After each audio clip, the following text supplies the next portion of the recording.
ऐसा यहाँ 6 महीने से काम कर रहे हैं हिमाचल में, डिस्ट्रिक्ट शिमला, तहसील कोट खाई, और यहाँ का विलेज का नाम बगार है, हुली बगार। तो हम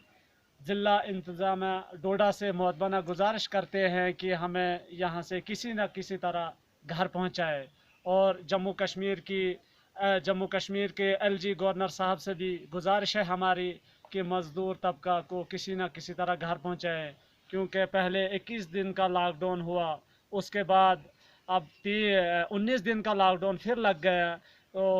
हम गुजारिश करते हैं यहाँ की एडमिनिस्ट्रेशन से भी, और प्राइम मिनिस्टर साहब से भी गुजारिश करते हैं, और जम्मू कश्मीर की हुकूमत से भी, वहाँ के एलजी गवर्नर साहब से भी मुअद्दबना गुजारिश करते हैं कि हमें किसी ना किसी तरह घर पहुँचाएँ, क्योंकि घर में हमारे माँ बहन भाई बीवी बच्चे बहुत परेशान हालत में हैं कि हमारे लड़के कहाँ कहाँ पर हैं, बहुत परेशान हालत में हैं। किसी का बच्चा है कोई परेशान, किसी की बीवी परेशान, किसी की माँ परेशान है। इसलिए हम मुअद्दबना गुजारिश करते हैं डिस्ट्रिक्ट एडमिनिस्ट्रेशन से कि हमें किसी न किसी तरह घर पहुँचाएँ। हमारे डिस्ट्रिक्ट डोडा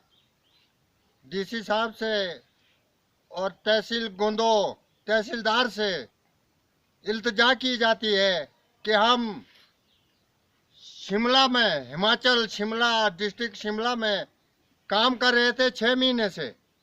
और 1 महीने के आसपास में हम बेकार बैठे हैं, और हमारा घर आने का प्लान था 15 अप्रैल, लेकिन बीमारी की वजह से लॉकडाउन और बढ़ गया। इसलिए हम जिला इंतजामिया से, तहसीलदार साहब से और गवर्नर साहब से इंतज़ार करते हैं, और हमें किसी न किसी तरीके से यहाँ से अपने घर पहुँचाएं। Thank you.